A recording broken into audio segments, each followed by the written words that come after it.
Good morning and welcome to Morning Coffee with Brigid. I'm Brigid Burke and today is the 20th of August. Now I had to double check this morning because I thought, are we in Virgo season yet? But Virgo season actually starts in 2 days. So we are almost out of Leo season here. It's the very beginning here. And today is, good morning Alex. I was just saying I was checking on when Virgo season started, and it actually is the 22nd this year is when we sun moves into Virgo. So, and good morning, Joanne.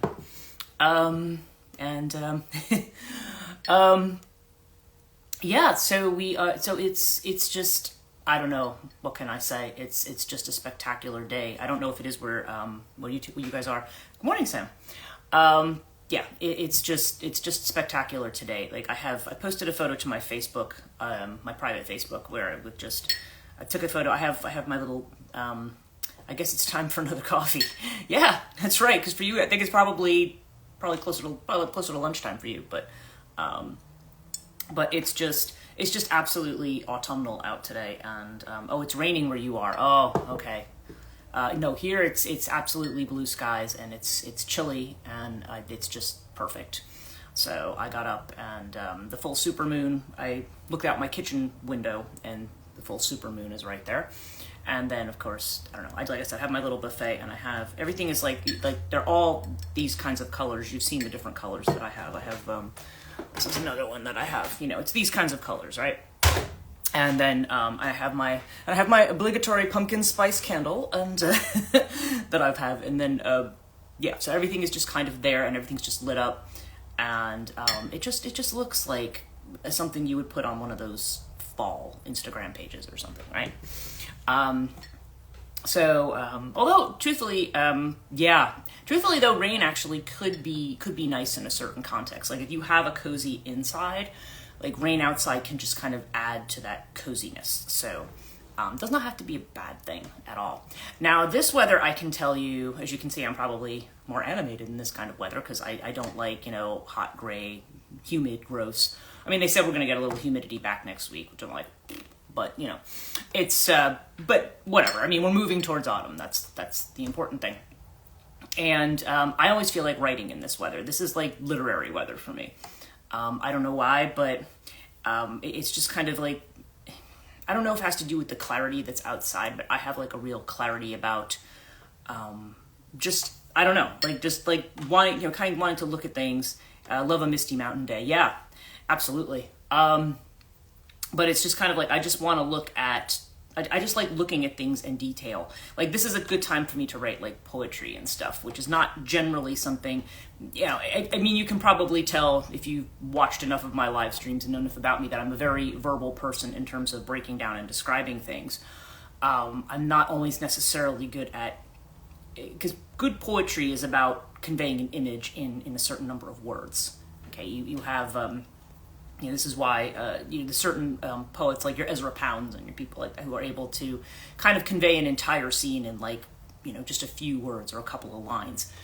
And as I was always taught in poetry class, less is more with regard to that. But I tend to be very verbose, so I have to kind of cut back on all the words that I like to use. So. But my sister and I are going for a walk today. We've already agreed that we want to go. Like she's Virgo, so we, Taurus Virgo. I mean, we're like totally into this. We're like, her birthday's coming up, so we're going apple picking for this. So we're going to go out and because there's a place literally.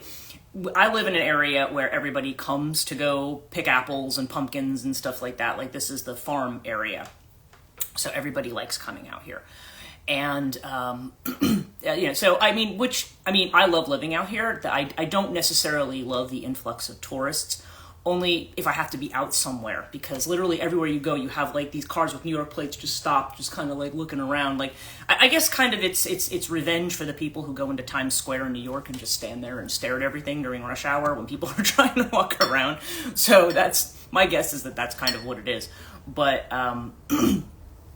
we were out walking the other day. She's like, let's go pick apples for, my birthday. I was like, okay, I'm down with that. I mean, I don't eat a whole lot of fruit. I mean, I don't dislike apples, but I also don't like apples. I like the flavor of apple, but I don't like it in things because I don't like the texture of it in things. Like, I don't mind it like by itself.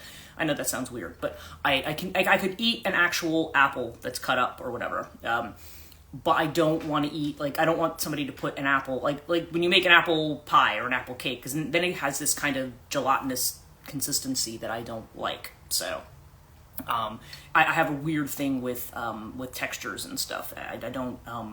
There's like I said, I could never eat reverse with like tomatoes and things like that. I can't eat a tomato, but if you put in a sauce, it's perfectly fine. So yeah, I just some odd things. And my sister's identical, so that's one thing I always loved about her. Agreed, a fresh apple is always best for you. Yes, well, yeah, exactly. And my sister said the other day there's some. She can't remember what type of apple it is because I have to look. She says, because she likes to cut them up and bring them with her, like when she's driving to my mom's house or whatever, as a snack. And she said these don't actually, because you know how it is, you cut it and then it gets brown really fast. Like these don't brown. I don't know. She said they just stay crisp. So I have to find out what brand it is. But I thought I was the only one who felt that way with fruits. Oh, Joanne, you have no idea. I am okay. I'm the biggest pain in the arse when it comes to food and stuff, which is why when I go out, a lot of times I just go out by myself, or I go out to a place, that's why I don't go to people's houses a lot, because some people have a normal idea of what a meal is, or I have a lot of friends who are vegetarian or vegan. Honeycrisp or Gala apples, yeah, those are the ones that are supposed to be the tastiest ones, and those are the ones that are usually the most expensive when you go apple picking. But it's like because I don't eat veg, like I wouldn't touch a salad with a 10-foot pole because of the texture of it. I can't, and the taste of it, because I mean, obviously when I was younger, it's not that I didn't have to try these things, but I could just never, even as trying to be, grown up and do the adult eating thing, I'm like, I just can't. And like I said, and my sister's identical. And she's like, yeah, I don't like going to anybody's house. She's like, I want to be the one cooking, or I want to be like, or you go to a restaurant and everybody gets what they want, like that kind of a thing. Because I just, and that surprises a lot of people because they know I do into a lot of Eastern spiritual kind of stuff, and so they assume that, oh, well, you must be a vegetarian and you must eat organic. I was like, no. I'm like, I'm literally the person who has no business telling anybody else how to eat. But then again, I'm also the type of person that feels that we can sometimes I think focusing on nutrition and diet and all of that is important, but I think sometimes we can focus on it to a point that we almost can drive ourselves crazy with it. And it's like if we have to worry about every single thing that goes into our mouth or everything, like I said, unless you're dealing with certain types of allergies and stuff, in which case, yeah, there's, you understand that people have to be careful with certain things. But for me, I'm always just thinking, no, I don't, to me, stress is more of a thing than food. Okay, to me, if your whole way of eating and your whole lifestyle is just making you absolutely stressed out because you're worried that everything that you put in your mouth is going to like put a pound on you or this or that, then I think a lot of times that can create other issues, weirdly enough. I've seen so many cases of people who are like, you learned that recently. Yeah, it's, you eat on the garden Italian. Italian food is actually my favorite. I have real trouble. I have real trouble going to Indian households because I don't do Indian food at all. And so it's, and when you go to like a satsang or something, they just say, oh, but you must eat because Krishna will be offended if you do not eat. And I'm like, oh God, So it's, so generally I'll take food and then I'll have like, you have gluten issues. Yeah, you know what? And there's quite a lot of people who do. And there's a lot of theories about gluten and how wheat is different, now it is different from the way it was, and a lot of times our bodies don't tolerate it very well. I'm not sure whether I have a gluten allergy or not, but I just figure like I don't care because I like bread. So I just tough it out. It's not necessarily, you do like a good vindaloo. Yeah, I don't know. I'm not a fan of Indian food. And actually there's just a lot of kind of ethnic type foods that I'm not a fan of. It's just, and not because of those, it's just the spices or however it's done. It's just like a lot of people like Greek food, or a lot of people like, and I'm just like, no, I don't, I'm very boring with that because I don't know. I must have been like raised on like medieval peasant food at some point or something, because I just don't. To me, it's like, just give me like a chunk of bread, a block of cheese, and give me some like good beer or some good wine, and I'm set. It's like that's kind of the way that I would be. I'm not suggesting I eat that way all the time. I mean, I do try to mix things up, but I tend to stay very plain with that kind of stuff, because a lot of stuff, it just doesn't agree with me. So in any case, yeah. So beautiful day. And it was interesting because the topic that came up for me today to kind of chitty chat about here had to do with what's this? Okay, the GMO wheat here it's shorter, but produce 20% more gluten. Imported pasta doesn't bother me, and they don't GMO it. Yeah, some people have the problem with the GMO as well. I mean, you hear arguments both sides as to no, GMO isn't bad for you. It doesn't. But then some people, it's just like you said. So, and I have some clients who have actually gluten intolerance, and so when they've been, because when people come to me for physical healing stuff, when they come for energetic healing that's physical, sometimes those things will come up, and I'll be like, well, you might need to make an adjustment, or you might need more iron in your diet, or you might need more this or more that, Yeah, just gluten for you. Yeah, it's, but everybody is kind of different there, and I think because some people have some sensitivities, that's why they need to pay more attention to what they eat. But for me, I'm like, I don't know. I don't have, sometimes you can that can be pushed into a level of being shamed about food, where it's just like, oh my God, I can't believe you would, eat that steak. I can't believe you would, enjoy a beer. I can't believe you would enjoy this or that. Like there's something morally wrong with you for enjoying it. And I seem to remember one of my professors in grad school, yes. And one of my professors in grad school had talked about the connections between like food and sex. Like, it's weird. It's like people are as judgy about food as they are about sex and sexual. It's almost the same kind of thing. Like there's like a connection, and I don't know. I think it may be the sensual pleasure aspect of it, but there seems to be this judginess about those kinds of things that almost seems to overlap. But I feel like they both kind of move into the realm of what I'm going to call the feminine, because when we think about nourishment, when we think about food, good morning, Suda. When we think about food and nourishment and so forth, we think, at least in this culture, we think about the Earth Mother, right? I mean, it's not all cultures have an Earth Mother, but if we think about it in that way, I mean, it's all the things that are connected with fertility and harvest and agriculture and what we eat. I mean, that's all connected to the earth. It's all connected to the feminine. So the way in which we, connect to those, those things, the attitudes towards those things, it's not really surprising. It's not really, I don't think it's a far stretch psychoanalytically to say that there may be people who might have certain food issues or attitudes might also, that might somehow have like a sexual overlap or connotation. And it's not to suggest, to heck with that, give me a New York strip any day. Yeah, a good New York strip, actually. The best New York strip I had was actually in Montclair. And weirdly, it was at a union dinner.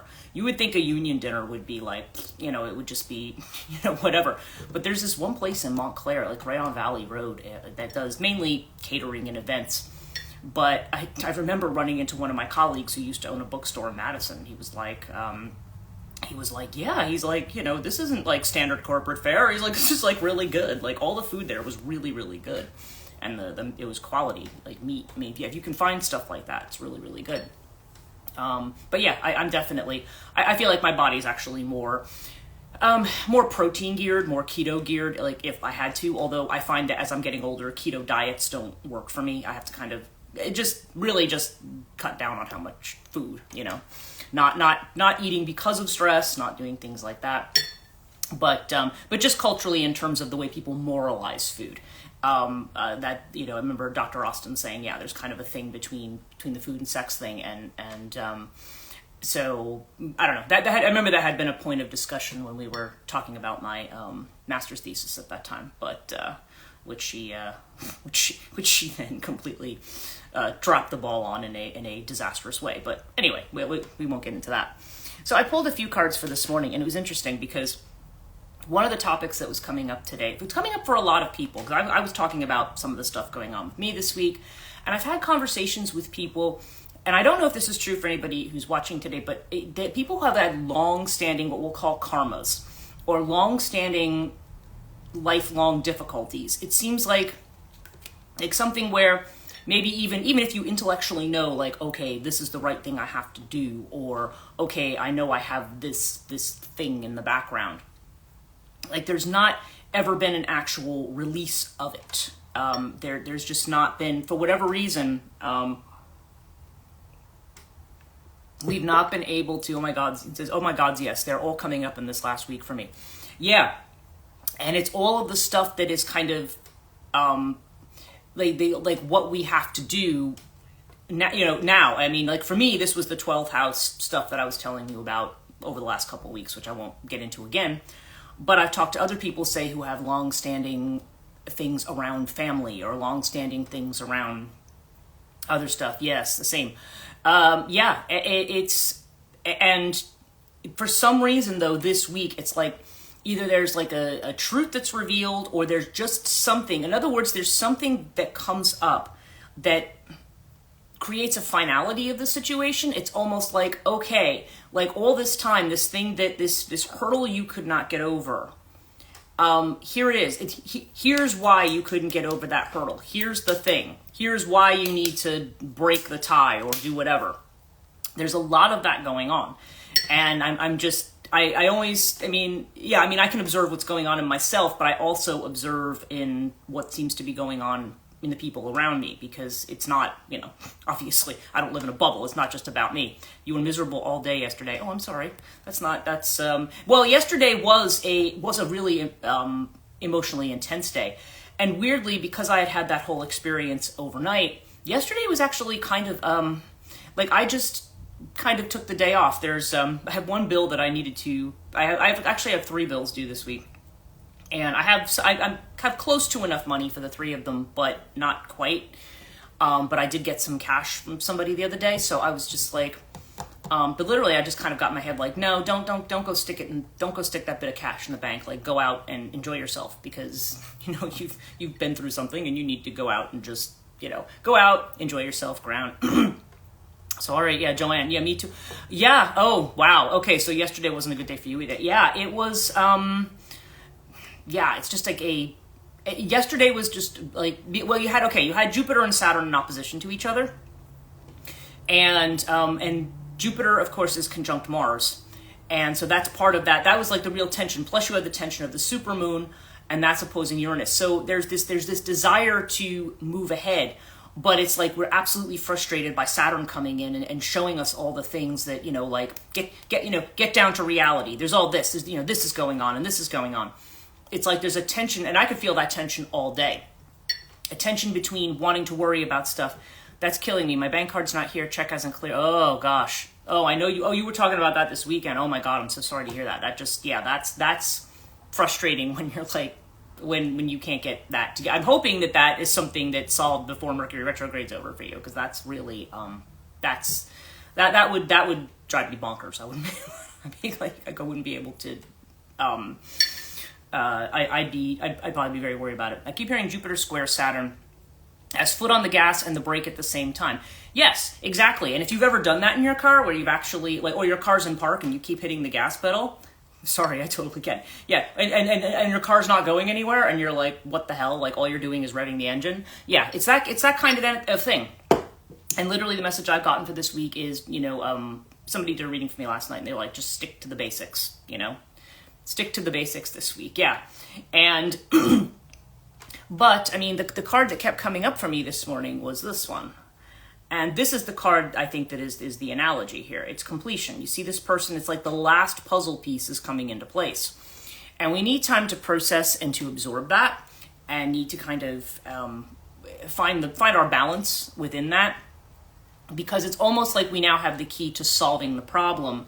But this week, it's not so much that we're necessarily going to solve it. It's almost like we have to sit with it this week.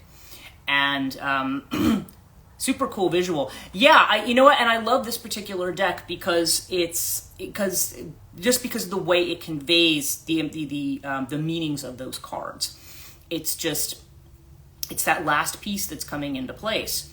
And I'm finding that for a lot of people, and these are problems that have been going on for people for 20, 30, 40 years, and then all of a sudden they're like, oh my God, like I just had the eureka moment that I know what's going on now. And I did pull a couple of, I just kind of did kind of some preliminary readings here. And I had 3 of these essential oil cards. Now this is interesting. One was acceptance, Siberian fir oil, and it says, the trigger statement is, we must remember. Okay, now we're talking about the past. True statement is, I am free of the habits that do not serve me. And I thought that was interesting. Lay down the armor passed down to you from your family. Release habits that are not serving you and forgive on behalf of generations past. The facial expression on that card is you. But yeah, now generational trauma, like that's the thing. I feel like there's a lot of this is like the ending of generational trauma. In fact, I've been seeing a lot about like 9 generations, 10 generations. I mean, you always hear like the biblical thing of, inflicting something on 7 generations. There's this idea of a generational trauma that's like a lot of people's generational traumas are ending right now, which is really interesting. Another card that I had gotten was the Rosemary card. And the keyword is wisdom, and it says, trigger statement is, it doesn't make sense. Boom chakalaka, your family. Yeah, well, and you know what? I think of one thing that we've kind of found out, I know when we had the Chiron class and people were just mentioning different things, I think all of us have the family wounds. There's even though we might talk about Chiron and Cancer as being a particular family wound, there's so many. The wounds are just you just realize that we're all like the walking wounded. It's like there's nobody who is had this life where it's like, oh yeah, everything was just great. You've been using a lot of rosemary for your hair. Could have made me lose. COVID made you lose so much hair. Oh really? So your hair always looks really nice when I look at your pictures and stuff. Loose. Oh yeah. You know what? It always like wants to autocorrect to loose for some reason. I don't know why it does that, but yeah. Yeah. Like I can understand too, because for years my hair would break off in the back, and sometimes it still does a little bit, like right in the middle. My hairdressers will look and go, you have like a swallowtail in the back. Yeah, well it does. Yeah, you always look really great in your videos and everything, and even on camera when we're in class and stuff. You do. So yeah, so it's very. But I understand about hair problems, because for years my hair just broke off all the time. And that's why here I am in my 50s wearing my hair like this, because I'm like, I've never been able to get my hair like this in my life, So, yeah. Chiron class was great for kind of seeing that, yes, we're all wounded. It's just, everybody carries something, but it's almost like this is the opportunity to heal it. Now, the trigger statement with the Rosemary card is, it doesn't make sense. The true statement is, I see the bigger picture. You are moving towards a deeper level of understanding, from knowledge to wisdom. Take time to absorb the lessons. Like, that's what we're doing. And that's also okay. Yes, it is okay. We are, one of my dream cards literally says that, you are always going to be wounded by others. And that really, I think, is kind of the basis for even talking about things like forgiveness. Because if you recognize that everyone's wounded, and sometimes people attack you out of their own wounds, not because it's really about you, it's more about them. Now, they may or may not be conscious of that, okay? People may not be conscious of it. I often found that a lot of times. I just, even years ago, this was probably, I don't know why I remember this incident, but I remember working in when I was working for the government, basically. I was walking through the hallways in the staff area, and I remember passing somebody, and I always just say good morning to everybody or say hello. And this was a person who normally was very friendly, but they just kind of looked at me and like put their head down and just kept going. And I remember in that moment, I was thinking that, like, kind of what popped in my head is associated with what I associated with the room Nauthies, which is limitations. And I was thinking about these limitations, and it suddenly just occurred to me, I'm like, okay, there's something going on with that person. Like, it's not about me. Whatever, that person's not talking, because our first thought, I think, would be like, oh God, what did I do? Did I say the wrong thing? Did I piss somebody off? Like, what, that's the first thing that you think. And it turns out, like, the next day, that person was fine, and they were like, oh yeah, yesterday, oh God, this thing went on. Like, it was, so you know what I mean? A lot of times, when people don't treat us well, or they have a countenance that seems like that we think that they've, resting bitch face or whatever, the things that people have that we look at them and we think, oh, that person is negative, that person doesn't like me. But the reality is that it's not, it's more like you're seeing a reflection of something that may be going on. But if you ask a person, they might say, oh no, everything's fine. But, that's just a thing that you're supposed to say, right? So it's the idea that we may do that to people at times and not realize it, and they may do it to us at times and not realize it, but because there's a reflection going on, we see it. So if we say, okay, as I get wounded, I also can potentially wound, and of course, I think it's, unless you're like a psychopath, I think it's very rare that anybody wounds intentionally. You can hear about people getting really pissed off and saying, I want to get revenge on that person, but generally speaking, even so, the revenge would not be something that terrible. I don't know. It's not, it's one of those things where I think probably 95% of the time people do not intend to wound others, or they're unconscious that their behavior is wounding to others. So there's a need to see the bigger picture. That's at least part of what we're talking about here. But sometimes with generational trauma too, there's just certain things that go on, maybe certain things where I notice a lot of people with Rahani take the blame on their shoulders. They take a lot of self-blame, and it's just kind of like, well, it's not that you're not, so you kind of start to think of yourself as somehow unworthy, because we kind of think about worthiness. It goes back to this concept of sinfulness, right? The idea of, oh, well, I do all these bad things and make a mistake, so somehow I'm not worthy. I'm not pure enough. This is why I don't like the ideas of purity. I'm like, look, nobody is pure enough. I don't care who they are. I don't care how they walk. I don't care if they walk around in a white robe and and claim to be Jesus Christ. You're not purer than anybody else. It's even like my own guru. It's funny because there's been books written about her and stuff, and they say, oh well, she probably does this and that. I'm like, well, yeah, because that's why I say she's inherently tantric. She's just, her life is what it is. I mean, she does try to live this kind of, and probably most of the things people say about her probably aren't true. But even if some of them are, I'm like, well, it doesn't matter. She's still living in a human body, and she's a human. And there are people she's even going to wound, because there's people who expect certain things from her. And if she's saying, well, it's your responsibility to figure it out, not me to give it to you, then, there's another unintentional wound, right? So, in any case. So, okay, I wasn't reading through your comments here. As my mood, so Joanne, I'm adopted. My mother's narcissist, and my siblings and her just don't like me. My mom would say she's your sister, but not really. She's 85 now and still putting conditions on. It's funny. I actually have another friend who you'd probably love to talk to, Joanne. Bendeki's tries to please her. It's led to never doing enough mentality. Well, yeah, and that's just it. Because the mother and the mother archetype, we always assume that whatever the mother archetype is projected onto whatever person, that's always a person that we feel that is, like, we always think of mother as always the one who is nourishing and the one who is loving. And, they say, the whole idea of, the one only a mother could love. But when the mother isn't behaving that way, or like you said, when there's conditions, then that has a tremendous impact on the child. And the impact of being adopted as well again, I don't want to, I'm not adopted, so I don't want to talk about that experience, but I do know some people talk about that experience as potentially not necessarily a positive one. I mean, I think there's an assumption in society that, oh, this person's adopted, what a big-hearted person, isn't this great? And it's just kind of like, not always. So, okay, Suda, as my mood or attitude gets affected, I get shorter. Well, yeah, it's, there's very much, I don't know. There's just kind of a lot around seeing the bigger picture. Your dad was loving her. No. Okay. Yeah. And again, yeah, everybody has the different parental experiences, but I feel like a lot of this generational trauma is just coming out for a lot of people. The last card that I had gotten here was the patchouli one, which is earthly.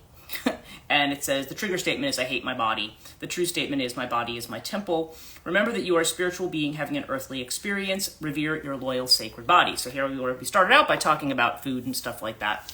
But you stood taller after Rahani. That's good. I'm so good. I'm so glad that that's what's happening for you. And yeah, and I know we've got some more of that to do. So that's it's Rouhani is remarkably transformative in what it does. And what it does to the psyche, and it's interesting too that Rouhani is the one service that I provide that for some reason I'm getting a lot of people who want it right now. And like I said, I've done Reiki therapy for years, and I have not. I think I've done Reiki for more than 20 years, and it's like for some reason Rouhani is the thing. I've had more Rouhani clients in the last 3 months than I've had probably in 20 years of Reiki. So it's like. I don't know. It's providing something for people, probably as part of this process, helping people opening up. Maybe you need that. Yeah, I mean, like I said, it's always it's up to you if you want to do that. Like if it is something that you feel that you need, you can check it out. Yeah, I mean, I would recommend it to people when people are ready to kind of go into that heart opening process. And I think a lot of people who are just tired of repeating past stuff are kind of like, all right, can we just work on this now, please, And that seems to be a lot of the reasons that people are coming to Rouhani right now. Like, okay, I want exactly what we're talking about with this. I'm done with this. I'm done with this. I wanna move on. And with the Rouhani, I mean, there's still work involved, but at the same time, it's not. It's almost like I said, it's like Reiki on steroids. It speeds the process up. Try it. I wasn't sure what to expect, and I can't even describe how great it is. Thank you. Yeah, there you go. There's ringing endorsement there. By the way, I'm gonna probably send you a feedback thing so I can, because I'm collecting feedback from people on Rouhani, and some people have provided it. Some people I have to go back and see who has and who hasn't. But it's I mean, like I said, I was blown away by Rouhani. I just didn't think, just from the way it was described to me. I was just kind of like, I don't know, this doesn't sound like my kind of a thing. Yes, definitely. Thank you. Appreciate that. I'm just amazed at, and not just what it's done for me, but what I watch it do for other people. I can tell when some people will sometimes try it and then they'll be kind of like, don't know if I'm ready to work on this. And then they might disappear. But I think a lot of people end up booking 3 sessions and, at least, and then it's kind of, seeing where things go from there. So it's it's very it works, and it kind of almost gets straight to the point, and as you continue to do it, it kind of continues to work through and weed things out. It like kind of like I said, like that kind of what they call violet flame work. It starts a lot of times with the most recent, and then it just keeps going back and back and back, and then uncovering. But they try to do it in a way that is, I feel like it's different for other people. I talk about my experience with Rouhani as being like I had a very joyful experience. Then I had like a really terrifying nightmare the next night. But again, I think I'm in a space, I mean, and as people hear that and they think, oh God, I don't want to have terrifying nightmares. And I'm like, well, it's not that you're necessarily going to. I mean, they kind of know. For me, it's like there's a lot that I've learned, that I take mentally. And I'm not necessarily scared off by things like that. But some people are. Some people are just like, oh no, that would be enough to put me off. So I think, the guides and the spirits and so forth tread carefully with that, okay, so let's look at our reading for today, our regular reading. Okay, our first card is Control. Okay, King of Swords energy. So if we're on our theme here of wounds, ancestral wounds, things like that, I think one of the things that we are being asked to do is to yield control.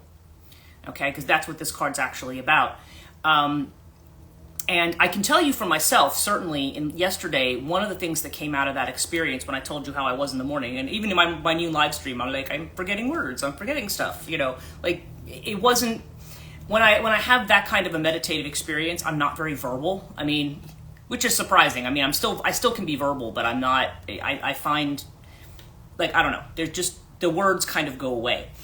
But one of the things I found yesterday, like even when I was coming across things that were problems or challenges, it was just like, I just didn't, it's not that I didn't care, but it was like, I'm not I don't need to sit down and, okay, I gotta look at this. Now I gotta look at the next 6 months ahead. Now I gotta plan this. And now I gotta plan that. It was just like, okay, whatever, the world won't end. I'll be fine. It's like, and just kind of yielding control, not immediately trying to come in and fix something. Now, the inner feeling that we want to wear is interesting. This is the isolation card. And as we see, this is the person who's breaking out of the ice through tears. Now, this actually is kind of the Rahani effect. Now, people don't always cry when they have Rahani. It's not, some people do, a lot of people don't. Or I've also had people say like, oh, well, I need to keep it in. And I'm like, well, no, you don't have to keep it in. I mean, some people are just embarrassed about publicly crying, surrendering to the divine. Yeah, but this is also about the way in which we find that we're disconnected. And I think the family stuff is part of that too, because your family is the group that you want to feel connected to. It's the idea that this is the family I was born into, and if you don't feel like you're accepted by that family or the family you've married into, if you don't feel like you're accepted by that family, then you can feel very isolated, and that can lead to a lot of anger. That can lead to a lot of despair and grief. And sometimes it comes to self-questioning. People start going, well, is there something wrong with me? Am I, is this me? Am I, and so we kind of go through phases of maybe feeling depressive because we feel like, I mustn't be good enough. Or but then when the anger finally comes to the surface, we're like, no, F them. It's not me, it's them, And so we so then, we feel like we're in a constant state of judging ourselves. And maybe judging the environment. So this can leave us feeling very isolated, and it also can close the heart off. It freezes this freezing of the heart. I've had some Rahani clients too, where there's just been like they literally have gotten entirely cold inside, and they're just like there's this just defrosting that's starting to go on. It's really strange the way that can work. Our external feeling, of which we're aware, is this has come up several times. 10 of Pentacles. Now, 10 of Pentacles we think of as material abundance, but as you can see, this is the We Are the World card. So this is like the idea that, we're all connected. We're all of us, regardless of where we're from, we're connected. And I think of Alma at her program, that was what she was saying, because I don't care what people's differences of opinion are. You're all connected. Like, you're all, this is, and this is, I think, another global thing that we're being kind of turned towards is like, don't isolate yourself. Don't understand that the wounding and being wound. Did the first part already. Now I'm just like, wow, I just have no family and just my kid. Yeah, and but you also, I think too, family. Well, one of the things that we are finding, because when it comes to family stuff, I find that some people have things like Pluto in the 11th house and things like that. Like it's that 11th house energy that makes us feel like we perpetually can't find our tribe or can't find our people. And a lot of times especially if there's any kind of 11th house activity, it may be more that our tribe is not the people we're blood relatives to or ancestrally bound to, but rather people that, there are other people who are like family. Who knows? They could have been family in another lifetime too. But it's a different family than the one we're born into is the one that ends up being the priority. And a lot of it depends on the level of attachment that we have to that family or that we feel obligated to that family. So it's, so yeah, that, I mean, to me, the ancestral stuff and the family stuff can, yields the most amount of rage and everything, rage, grief, isolation, betrayal, because we feel like, we're just here. We were just born into the family. Or, in some cases, like with Joanne, like you might, if you were adopted into a family, that which also has another layer of complexity to it. But we all feel like we're not, even in my family. I mean, I'm born into my family, and it's like, it's not like my mom and I fight or anything, but there's things that go on there that, and then there's stuff like my sister and I who are fairly close, but right now she is going through a lot of rage about stuff because she's waking up to things that I woke up to 10 years ago. But I just told her, well, it's a proximity thing. I mean, I've lived closer to my mom most of the time, except when I've been overseas. And so I've been subject to this more on a day-to-day basis. And when she was 3,000 miles away in California, she was just, it's very easy when you're far away to go, oh, that's just mom. And then when you're close to it, you're just like, it can really grate on you. But that said, it's not like my mom's an evil person, but she has her own ways based on her own ancestral stuff. And it seems like a lot of the other people in the family, they just shun us, like we're like we're lowbrow, or we're not Catholic enough, we're not I didn't have babies, so you're just a weirdo, and like everybody has some kind of a thing that they and sometimes even when you do marry and you do all the things, somehow the thing you're doing isn't good enough for them, and eventually that's why I think we kind of get around to the point of there's a lot of breaking with tradition. I'm seeing a lot of cards of separation, like, and the separations are painful. I mean, because even if we know the situation's toxic, if it's somebody that we loved and cared about, or that we feel we should have that bond with, because we're always told we need to repair those bonds. Sometimes the answer is not to repair that bond. It's just to say, you know what, if they're and that the goodness of who you are is not predicated on somebody else's opinion of you. You don't need other people to be standing there giving you approval. I am as advertised, not apologizing. Exactly. And that's kind of the way I am too.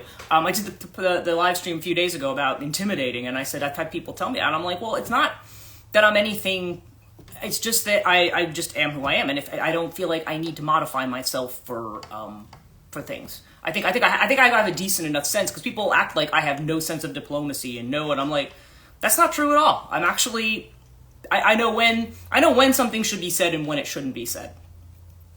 But it's amazing how sometimes people, it doesn't matter. You're still, the directness is somehow something that people treat as, like you're being aggressive or something. And I was like, no, I'm not being aggressive. I'm just being myself. And if I have an opinion, if I feel a certain way, I'm going to communicate it and be transparent about it. But people will say, well, we want transparency, we want to know. It's like, no, people a lot of times don't want to know. It's just, they pretend they want to know. And so after a while, I just get to a point where I'm like, you know what, I'm not going to change your opinion of me. And it's like I had said a while ago about groups of people that I saw actually a really interesting thing that has come up, is that what was it? It was on one of the, it might have been on X that I saw it. But it was just basically, remember that sometimes when other people can't control you, they will try to control what is said about you or what people think about you. So this is where we get into the idea of gossip. I call it like Page of Swords territory, right? The people who want to gossip about you and say, or who will spin a story in a way. And I've often said, because that has happened to me a couple of times, where there's been people who's tried to say, well, you're going to do this and you're going to do that. And I'm like, no, I'm not. I'm not going to do this and that. And so they go and tell everybody, oh, she said this, and she's a horrible person, and this and that. And then I had people literally who used to talk to me who just look at me like they were going to spit on me or something. And I'm like, I don't even know what that's about, because I don't know, because something was said about me, right? And I just was kind of like, and my response to that is, I mean, it's hurtful, but at the same time, I'm like, you know what? If you actually cared about me, you wouldn't listen to gossip. You would come to me. And to me, and I mean, you realize that some relationships are superficial and some aren't. So, it's just, and so eventually when you get solid in yourself and accepting of yourself, then you go, well, you know what? If other people don't accept who I am, that they need to wake up to whatever they don't like about me has to do with something that they're not dealing with in themselves. And it's not, but ultimately I would say it's not my problem. It's just, if you don't, then, I'm not going to get in there and try to convince you. I'm not going to try to control you and change your mind, right? And we don't want this, the card that we have here is trust. We just need to trust that what's going on right now, is going to take us to the right place. And we want to stop with this comparison, this Five of Swords energy. It's interesting that is just, I feel defeated. I'm not good enough. And it's just kind of like, well, but you are. But that's why a lot of things too are saying, work on yourself. And in this culture, we're taught working on yourself is selfish. It's like, no, it's not selfish. This is, if you are not solid in yourself and who you are, then any relationship you have to people will be unconscious. You'll be constantly, it'll be,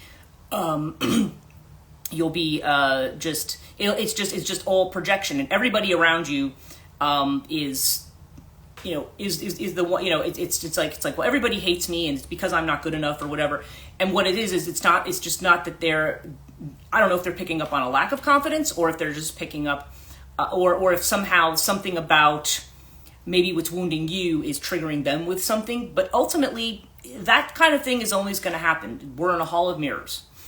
And ultimately, you just kind of have to say, no, we spend years learning who we are, and we say, okay, what doesn't resonate with my soul is what I don't, I only do what resonates with my soul. I don't try to change myself, because, if I change myself to please this group of people, another group of people is not going to like me for the change I've made. You're best to just be true to yourself. So Joanne, okay, my problem is I'm angry for spending years trying to please her and gain her approval, thinking it was me and I was all her along. I was a kid. Anyone who really knows me knows if it's truth or not. Yeah, and that's the thing too. And like I said, when there's family stuff, and a lot of times you're not even conscious of it. Like if I think back, I had a lot of good childhood experiences, but there's also a lot of stuff where I realized kind of subtly the way in which the way I was changed over time, because I was told I was either dismissed, told I was stupid, or to be ashamed of kind of who I was. And I think everybody goes through an experience, maybe not exactly like that, but there's only something that happens that we, and then you get to a point where you say, okay, well, this is who I am. And, this middle school kind of stuff is, it's for middle school. And if people are still doing middle school stuff in their 30s, 40s, 50s, it's like, and beyond, it's like, okay, clearly you haven't moved beyond a certain point, but if you're not, it's like anything, as a spiritual coach, my whole thing is like, okay, I can work with people, but the healer reflects back what needs to be healed. And then the question is, okay, are you going to put the work of healing? And like the healer doesn't wave a magic wand and make your past go away. It never happened. It didn't exist. And it's like, okay, so the question is, how do we stay in the present? That's part of it too. But it seems like there's a completion right now of a lot of this past crap that's gone on for a lot of people. Like there's for some reason, like something has changed, broken, open up with this whole tension that we've had with this full moon. And now we're at a point where we're seeing the last piece of the puzzle of some long-standing karma, whether it's family or generational, or whether it's something else that's still equally deep. Huzzah, yeah. But there's a chance for us to actually see it now and to work on it. And I think that's what a lot of people are doing. I think a lot of people on this live stream, that's what they're doing. And it's like we're reaching a point where we're like, okay, it's time to, sorry, vented a bit. It's okay. But yeah, this is kind of where, that's what I feel like this is what's going on for a lot of people. So, so I think it's just kind of like, having a last piece that allows you to separate and allows you to let go with a clean conscience and with a clean sense of, okay, I'm just going to let go what's not working for me. Doesn't mean I need to, shoot it dead, but it's gone, it's done, and it's not who I am. So anyway, we're 7:47. I'm going to get going for now. I see that they're coming to pick up recycling now, so you probably hear that outside. But anyway, I will see you all tomorrow morning. Thank you so much for joining me. I hope you all have a great Tuesday. And see you tomorrow. Take care.